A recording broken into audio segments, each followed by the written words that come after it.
Right now, see, little red record. Nice. So, welcome everybody back to the 100 Proof Whitetails. Let me flash the banner for you guys so you know what you're watching We're down at the bar. on the Old Tin Cup channel.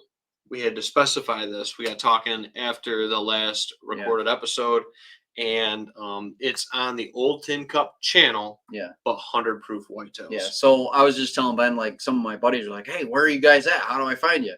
And the first thing I do is throw in 100 Proof Whitetails, and it comes up with like a couple episodes. Mhm. But that's just part of The Old Tin Cup habitat umbrella of what Ben has going on with his other things too. So yeah. Here we are. We're back at the bar for episode 2 at the bar. Yep. For 2024. Yep. And if you're watching this at noon today, on the 2nd, we will be at K&M tonight doing a Fresh Crack. At what time? 6-ish. 6-ish. We just say 6-ish. 6-ish. Good enough. Yep. So look forward to seeing you guys at K&M. It's always a good time. We always have a lot of people that come in, and it's funny. Last time we were there, kind of talking that we have some regulars. Yes. They show up for tastings. We have a few fans. Yeah, we do have a couple regulars. Yep. So it's kind of fun. It's always a good time to be there. It's always fun when we get to try something new. Like last time we tried a new bottle we had never had before. Yep. So I always look forward to that. So for episode 2 at the bar, what do we have? For episode 2, we're going double oak. Double oak. We're doubling down. Double down. Double down for this next episode. So we're doing a scoring system new this year to help us keep a little bit better track. We'll probably throw it in a Google Doc because Keith said that's how he keeps a better. My OCD brain likes Google Docs. That's fine, dude. If we can do that too, but now we'll have a running tally on what our best bottles were for the year. Yeah. So even leading up to our Sweet 16s, we can pick and choose a little bit through some of our bottles weed them out. And weed them out a little bit better. Because we're doing our own individual 16 this year and then battling them and then doing our end of the year battle somewhat maybe similar to we did last year. We'll see. So what I'm doing is we're doing like these tasting journals, class A, class B, and then we're going to score them in the journal because I'll forget if I don't because I'm dumb like that. And then after that, Ben's going to make a label, put it in the bottle. And if we put it in a Google Doc or something like that, I might do that because I like to process all that. So very simple. This one's going to bug the shit out of Keith. But you can see bottom of the label. You can see the K label and the B label. So those were our scores for that bottle for the year. I like labels, dude. That's part of my autistic thing. It's fine. It's a spectrum. You know what I'm saying? So we got one fresh crack today. We're going to do the Noble Oak. I don't know anything about Noble Oak. I don't even think I've had a Noble Oak. I have not either. So this is going to be a fun one. And then the second one is the Double Oak Woodford Reserve, which I've had. Staple. Ben's had. They're really solid. You can find them pretty much anywhere you go. I would say $50-$60 usually. This one I paid $65 for. But the cool part is anywhere you go, they typically have it. Yeah. Ryan's has it. K&M has it. A lot of our local stores have it for sure. It can be out of stock sometimes. Yeah. But it's a great bottle. The last time I had a double oak, I actually took it on a camping trip, which is kind of nice in the summertime. But I'm like, wow, this is oaky. Like I text Ben, I'm like, I brought the Woodford in. Holy crap. It's like a face full of oak. So I'm looking forward to it's like a s'mores bomb for me, dude. Yeah, those double oaks and those toasters are like s'mores bombs. So you want to crack the Noble? Yeah, here you go. You can talk about the Woodford because this might take me a little bit. The last one, it's the same style. The last perforated tab. Nope, this one's gonna be good. That's funny. Way to go, Noble Oak. 10 out of 10 for ease of access. So Kentucky straight bourbon. It's finished in a second oak barrel, so double oak is where the name comes from. I've had this one, like I said, once or twice. I'm a big fan. It's just kind of an easygoing staple. Yep. That you can pour it any kind of day and really enjoy. I do like, just like the Craig. I mean, I'm a weirdo and I like the way things look. When you see a Woodford bottle, you know it's Woodford. And I like the Woodford double oak bottles. That squatty, the fat, I call them fat squatties. It's like me. You're not fat. So this But is this is kind of a unique bottle. When you see it in the store, you're like, oh man, that's a Woodford. So just kind of a kudos to Woodford for being different, having a little bit of originality there. Yeah, it's just a squattier version, a squattier, fatter version of a regular Woodford bottle. Yeah. Really. It's just like they just went.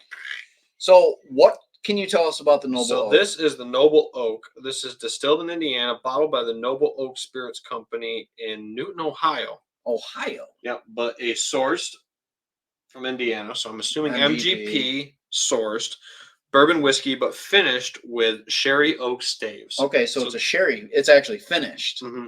So it is double, but it's finished. Yep, doubled in that sherry oak. Okay, so hold that up again. Yep. That is dark.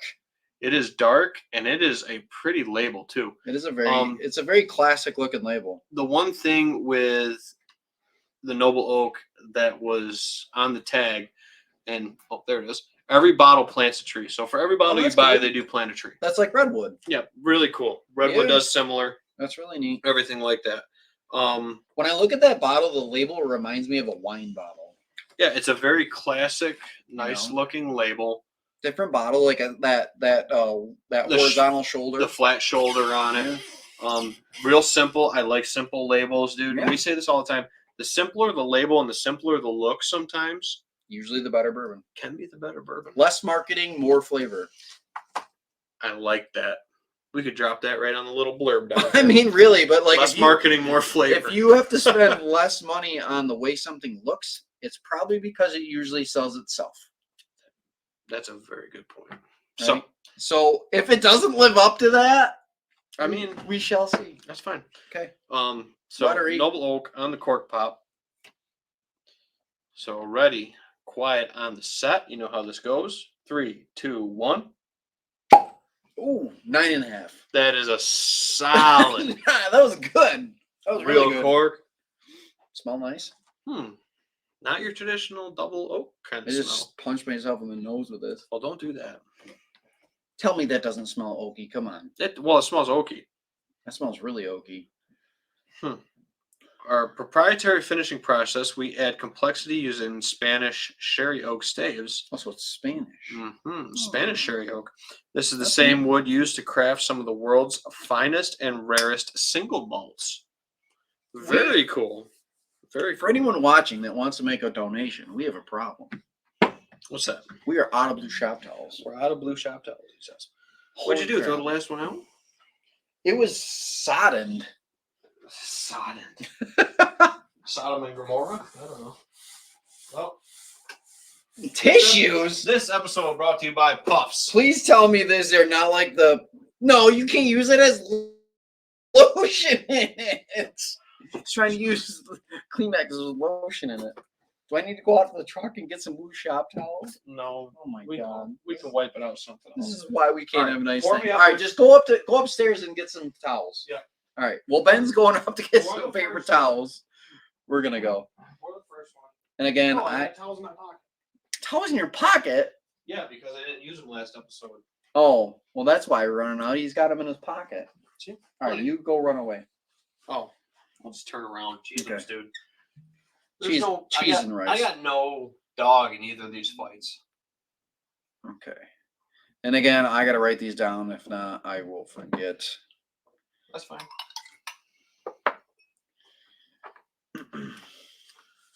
A quick tip, too, is when you're doing this and people are just standing behind, you got to shake the bottles up when they're done so they don't know them. Yeah, shake them up, mix them up, match them up, whatever you want to do. Okay, so, and also do not forget to clean this out because I'm pretty sure this contaminated Ben's Rochester Whiskey Russells from last year. In the 16 battle? Yes. Still on that. I'm still on it. I really think that he would have pushed it if I didn't screw it up for him. Yeah, what are you going to do? What are you going to do? You're going to try real hard next time. Try real hard. Drive fast, turn left sometimes. I like turn left. Okay, I'm going to clean this out for you this time, like I didn't last time. Shake the bottles up so he doesn't know what's going on. Yeah, I'm written down for you. I'm pretty sure I do. Okay. That's a good idea. We're good. We are good, sir. All right. My turn? It's pretty dry. I tried. Pretty dry. I'm going to look at all the bottles for next time. Mm-hmm. See, you know it's over here, but I don't. What is with this little Evan Williams That was a Christmas gift. Oh, okay. Yeah, there's nothing special about that. That was like going to the liquor store, buy this guy whiskey from somebody who doesn't buy whiskey. Hey. That's fine, dude. That's fine. Wait a tick. I found what we're doing next week. Keith's over there picking bottles for next week. Yep, I'm in. What's that? Evan Williams, 1783 small batch. It's expertly crafted. Oh boy. All right, fair enough. Hold on 1 second, Keith. Got one more to pour for you. I'm still looking over here. Got one more to pour for you. I like this Woodenville look. That's kind of neat. So that Woodenville came from a store that's no longer open, my friend. It's gonna be like that Knob Creek. Well, it's not like a single barrel. It's just a regular offering of it or whatever, but. That's cool. Oh. Nice.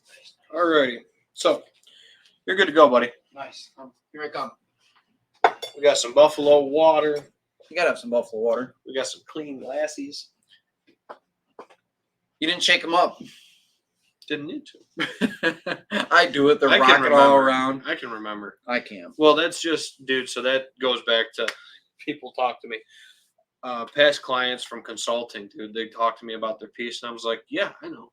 They're like, what do you mean? I'm like, the way my brain works with stuff, dude, is I remember that bottom going down to that field or that little ridge top, you know, and we can pick stuff back apart after the fact, too. See, my problem is if you ask me about something 15 years ago, I remember it like it was yesterday.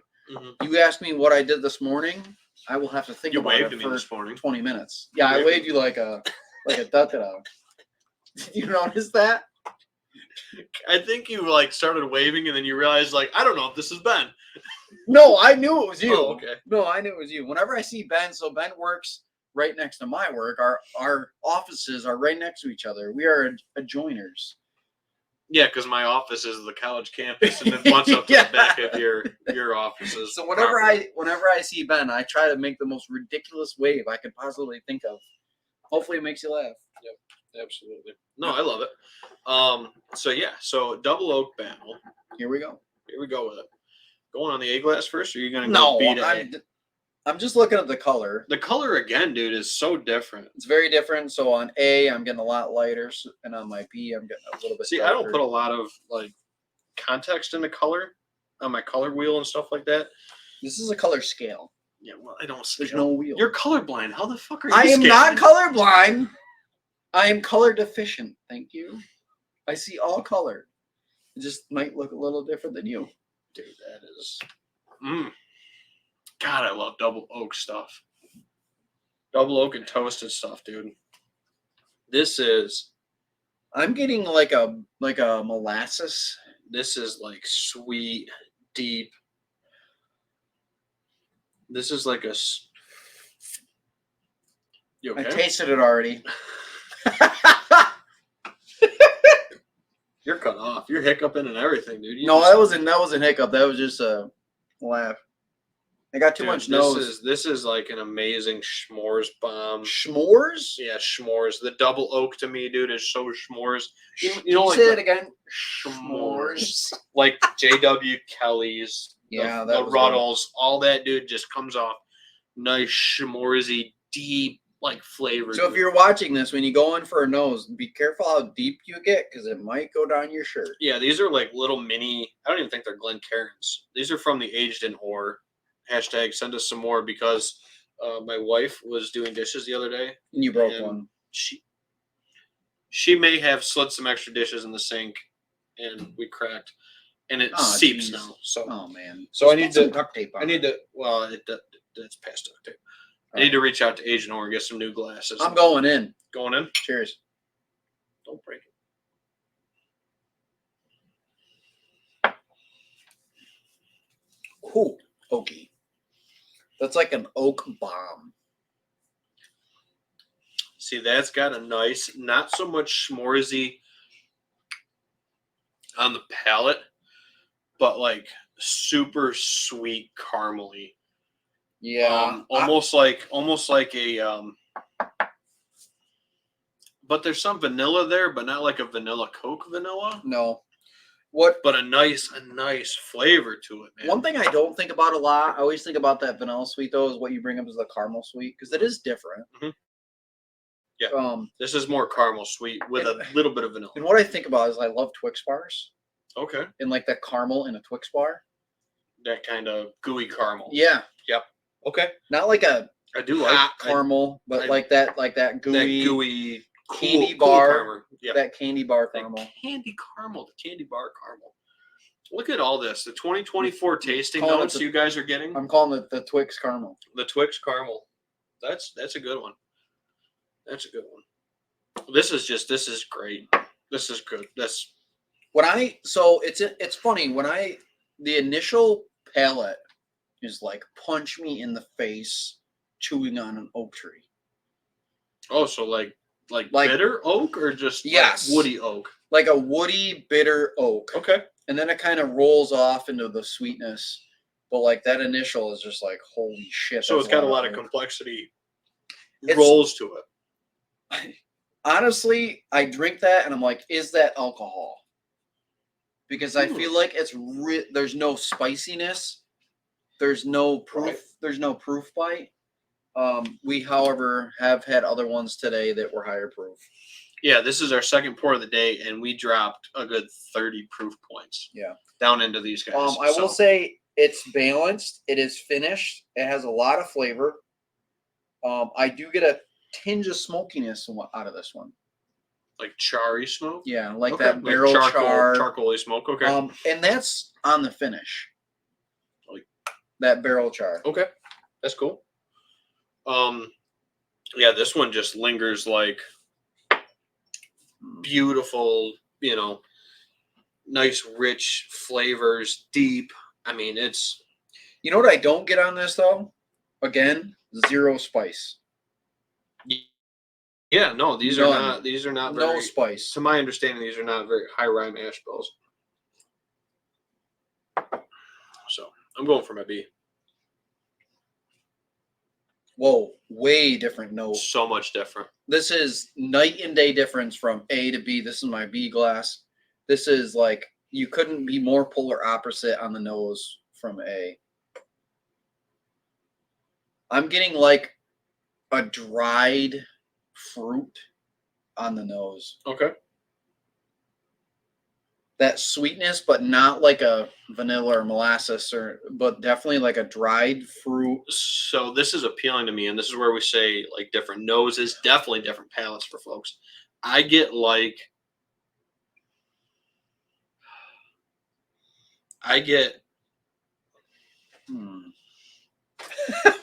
did you just sniff? Yeah, that's exactly what I'm smelling, and it's not from that. It's the Dr. Squatch. This is not a product placement. Where Dr. is this coming from? Well, we were down here cleaning up Christmas the other day. My wife was using my bar as a sorting place for our Christmas gifts and everything like that. Yeah. And I got this from her cousin. Can you tell me what it is? This is a bar of soap. It's a wood barrel bourbon. So you take a shower, and then you smell like an alcoholic when you get pulled over.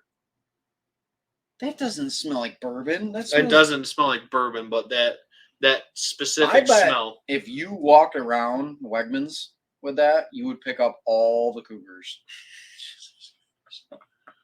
I bet you. Oh boy. That's what it smells like to me. It smells like that sweet, sawdusty almost. Okay. But there's something else with it. I get It's like sweet sawdusty smell. Like I'm trying to figure out the type of wood. You know what this reminds me of? It smells like a sawmill, but like a sweeter type of wood. Maybe like a. You know what this reminds me of? Birch beer. Okay. But this is like a sweeter. It's got to be like a fruit wood or something. Yeah. Like that somebody's cutting up to use for smoking. When you chew on a piece of yellow birch. Here we go back to that yellow birch chewing again. That's what that smells like to me. Into the B.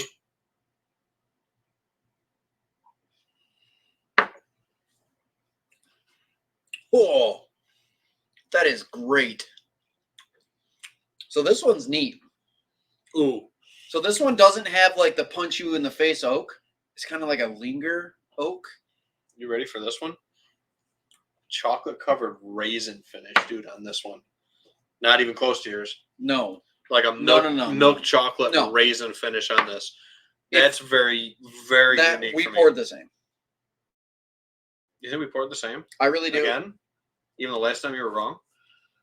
When you said we poured the same? No, I said it would be funny if we did pour the same last That's time. right, true. That's like a trail mix finish, dude. Like you have like trail mix. I pick all the shit out that I like and leave all the rest. Oh, I just dump it in my hand and all of it at once. Not the peanut or the almondy or any of that stuff, but like if you had a couple M&Ms mixed in with a couple raisins. So just M&Ms and peanut. Yeah, dude. Like milk chocolate raisins, dude, on this one. And that is wow. I don't know what this is. But still sweet, sawdusty smell on the nose of this. Very unique pours. They're, like you said, they're almost polar opposites. This one is, to me, is so when I was a kid, my grandmother on my mom's side never had treats. She never had sweets. She never had any of that crap. You'd get Fig Newtons in a packet. Do you remember those little stupid packets of raisins? You know what I'm talking about? The little schmedium ones? Yeah. Not Little Debbie's, but they were no, the little lady with the bonnet or little whatever. Cardboard box of raisins. Are you too old or too young for this? They're like a little matchbox. I'm about the same age as you. You are not. I'm way older. By what? 4 years? 5 Almost years? 6. Who's counting? So, anyways, they had these little boxes of raisins. They were cardboard boxes, like the size of a matchstick box, and they had dried raisins in them, or dried grapes, called a raisin. Mm-hmm. Yeah. This is what that reminds me of. Okay, so you're getting raisin on that one. Mm-hmm. I hope I'm not like. I do get the milk chocolate though. I'm really curious if we're the same because Sun-Maid. That's what they were. Yeah, show them. Yeah, the Sun-Maid. Blow that up. The Sun-Maid. If you guys can see it, it's not. Yes, you guys know the red box with the bonnet. I told you. I remember the bonnet. Yeah, I don't remember the bonnet. I just remember the raisins. Yep. I thought she was always cute. That's over eating the raisins. Oh, she's hot. I said cute, not hot. Cute little bonnet. You know what I'm saying? I got some Dutch blood in me. I'm into that bonnet thing. You know what I mean? You're Dutch? Yeah. Deutsch? Do you speak the Deutsch? Sprechen Sie Deutsch? Nope, I don't. Yeah. That's the extent of it. Anyway, yeah, so trail mix, raisiny, nice on the second glass. That is tasty. Go back to this one, dude. This is getting more schmorsy for me. Okay. So I'm gonna put like the balance of flavor on my B glass at a lot higher. Like this is not even schmorsy, dude. This is like hot fudge caramel sundae. Okay. On this A glass again. Wow, this is nice.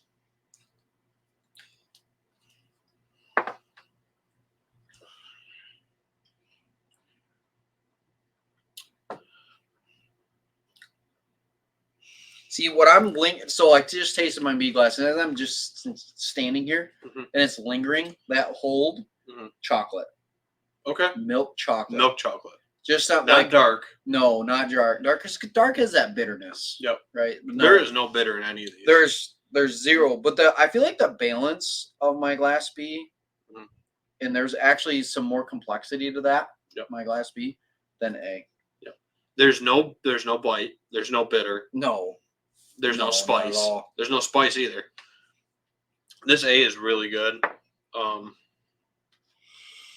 I wish the taste was almost as good as that nose was. Yeah. Because that was a phenomenal nose that thing had to it. See, I don't really get the s'mores that you do out of the doubles sometimes. That's fine, dude. That's everybody's different. We talk about this nose and palate. Even like we're literally pouring the same. You guys watch us pour these live. There's no edits with any of this. And we're getting different smells, different profiles, different tastes. My sniffer's broke, though. So my Glass A is weird. I love the way it smells. I do not like the way it tastes. If I had to guess, I'm thinking this is the Woodford. Okay. The last time I had that, it was like just slap you in the face oak. When on the palate, on the big, as soon as it hits your mouth, it is like literally chewing on an oak branch to me. Mhm. Like a charred oak branch, though. There Not you like go. a fresh Okay. oak. Charred oak. And then this B, I love raisins. I hate grapes, like raisins. I really enjoy this. I get a lot less of the woodiness out of B and more of the sweetness out of B.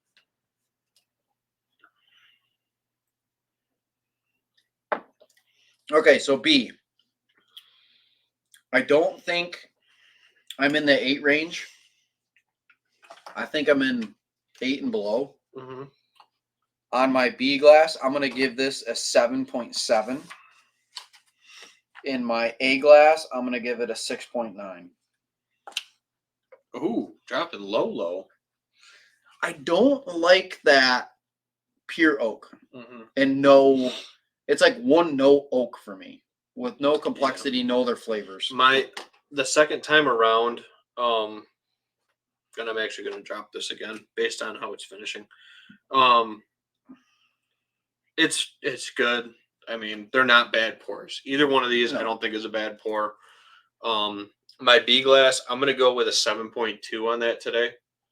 And it comes off a little young to me. Okay. In my B glass. And then my A glass, I went 7.8. Okay. Not going to hit that 8 mark, but so what was very good pour because I don't think it can hold up to what we tasted in the first episode we shot tonight. And that's just because of the proof. Yeah. Again, if we're going to build up to it, I think these might be a good pour for different times and different situations. So I guess... Again, tell me your score again. So B was my second place, 7.2. Okay.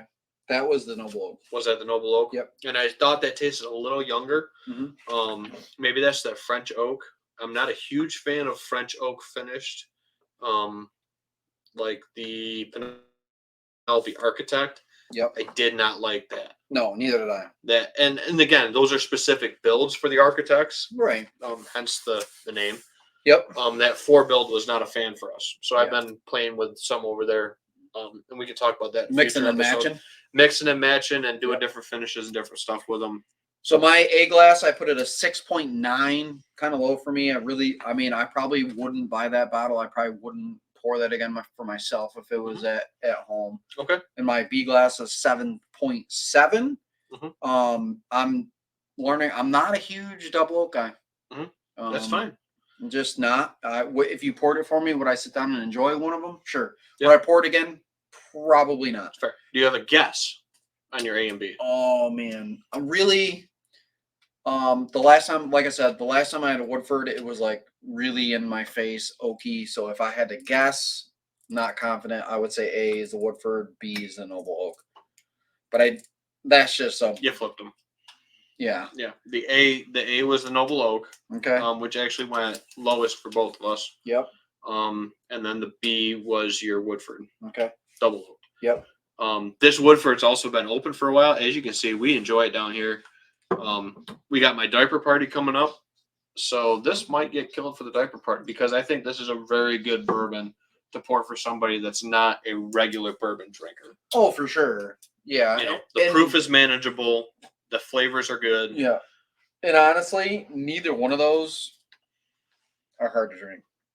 Oh, no. As far as proof goes. No. They're really easy going, easy to drink. And it's funny because I tend to, it's funny, now I'm going to go towards that 110 and up. Like my go-to is a Russell Single Barrel 110, the Knob Creek 120. Yeah, that's what I've been drinking. Like the proof. I really enjoy. Not to say I can't go to a 90, but I'm just like I go from that 120, 110. I'm like, this is okay. Yeah, that's fair. That's fair. But yeah, those are easy drinkers. And we talk about this every episode. The value. Yeah. The value for what you're buying. These are typically right around $55-$60. Yeah. I think for the double oaks.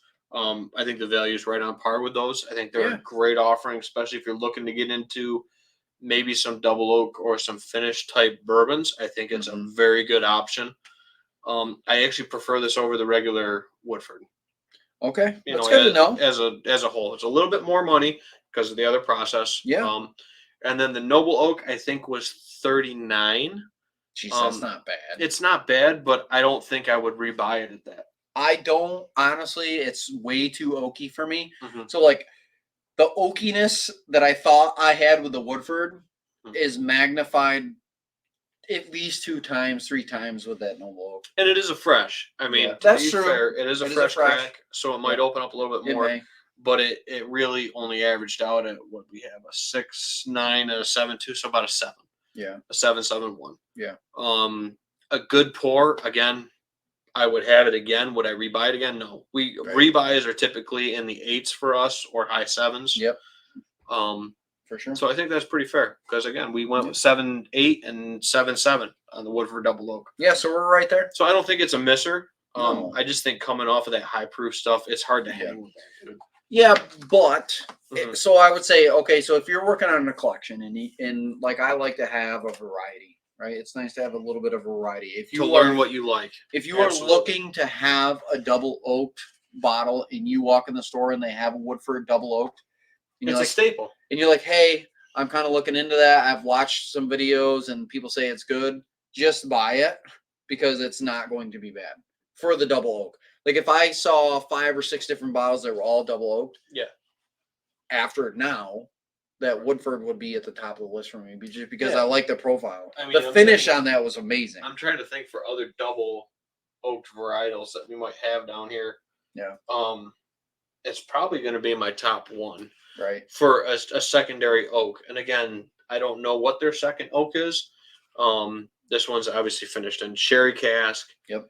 So whatever other oaks there are, the Architects and stuff like that we've tried.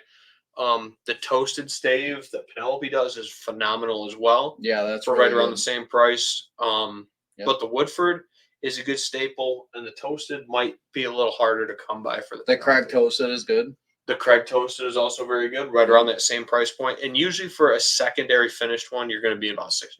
Right. That's a pretty good figure because they have to put that extra process in. Yeah, and it's worth it. Yep. And I think it is. And you usually don't find those double barreled at crazy secondary prices. Usually you find them within reasonable $10 of MSRP. Yeah, very reasonable pricing for that. Yeah, I think that's a really good point for that. So, cool. Again, don't be afraid to dip into the finished category. No, it's just... I know we're not big port guys for finishes, just for example, but it's a different oak. It's a different oak. But it's worth trying, especially if you can go somewhere and try it to a buddy's bar, a restaurant, a bar. No, but in all seriousness, like if you get an opportunity to find and try a finish, I would definitely recommend trying it before you buy it. Yeah, and we do that all the time too. We send folks home with samples. I'm sure I'll be sending folks home with samples here with my diaper party coming up. Yep. We'll send folks home with 2-3 little sampler bottles, and if you bring them back, guess what? It's just like canning jars. You get more. Send some back with you too. I have 25 of those. No, 26 samples. Yeah, bottles. Yeah, got to bring the little bottles back, Keith, so we can send some other folks home with some samples. All right, so if you guys are viewing this channel and are interested in maybe meeting up with us or having a sample of some of the stuff we're trying, or see something here that you like, drop a comment down below. Let us know. What you guys are drinking, what you guys think of these, if you've had them. I know the Woodford Double Oak is a pretty good staple. I've seen this in a few stores. I think that just came in a random pickup when I was down Watkins Glen, maybe. Okay. I might have picked that one up at. Again, I feel weird walking into stores, or I used to, I guess. Felt weird walking into stores and not buying anything. Right. But I also wasn't that guy, and don't be that guy or girl that walks in and be like, "You got plans? You got any plans? Got any plans?" No. Do not be that got person. Any Eagle Rare? Because, got any Wellers? Because the store owners do not like that. It's you walk in, you walk around, you see what they have, and you pick up a staple. That's my go-to if I'm going to a store. Is I'll buy like a rebuy bottle. I'll grab a rare breed or an old granddad bonded or something that I'm gonna drink a lot, or maybe something I gift because I know somebody that likes those a lot, and that's gonna be my buy. And then you start talking to them, and you'd be like, hey, what do you, is there anything that you might have, in the back, behind the counter, something like that. I'm just swinging through, traveling around, hanging out, trying to, see different stores. I approach that completely different. Okay. I don't feel the need to buy something, right? Because people walk in. Yeah, walk in, walk out. They walk in, walk out. What I do is I walk in, I take a look at it, and I literally walk up to the person at the counter, the owner, or whatever, and I just introduce myself. Yep. Tell them what we do. Yep. And say, hey, I'm just here. I'm looking around to see if we can find a unique bottle, right? Something different. It doesn't, and it doesn't have to be allocated. It doesn't, but just something unique that we're trying to find to put on the show. Yeah. And then they'll say, oh, have you ever heard of this? Or try our store pick. Yes, and that starts that conversation, but it necessarily doesn't need to be something allocated. So I try to get away from the stereotypical allocated, oh my God, do you have a Bland's? Do you have an Eagle Rare? Do you have a Buffalo Trace? Do you have a Stag? So that's kind of how I approach it, starting that conversation. So the next time I walk in that store, like, hey, I talked to that person before. Right. So. Right. No, that's a good point. And I think a lot of those single barrels can hold their own, definitely, versus a lot of the allocated stuff. Or be way better. Especially the single barrel offerings, especially if it was something that was selected by the store that is known for having good picks. Look at our Sweet 16. Look at the Sweet 16. Look at our battles from last year. Both store picks. Yep. Not allocated, not hard to find, not crazy expensive. You just got to know the stores that are making good picks. So. Yeah, you just got to explore a little and build relationships with people at those stores, Yeah. So. Absolutely. So if you liked the video, subscribe to the channel if you are interested in watching more of these videos and following us through this year as we try to find our next best 16 bottles for this upcoming year. That's our goal. Yep. And we actually have some stuff that came in at the end of 2023 that we'll be trying into this 2024. We try to release our best bottle before Christmas. Yeah, so is the goal for next year. We got a few bottles of last year that we were doing the Sweet 16 battle. We weren't able to fresh crack, so we'll be doing those. So they'll actually be 2023 bottles. So we're kind of a year behind, but that's just kind of the way that happens. Yeah, and we also have one that's probably our front runner right now for bourbon of the year. Is that easily 13. The Russell's 13? Yeah, which, if you are interested in watching how that one ranked versus our best bourbons of last year, you can watch one of our previous episodes. We'll drop the link in the description right about here. I like how you did that. Yeah. So cool. Thanks. Thanks, guys, for tuning in, and we'll catch you all next time down here at the bar. See you.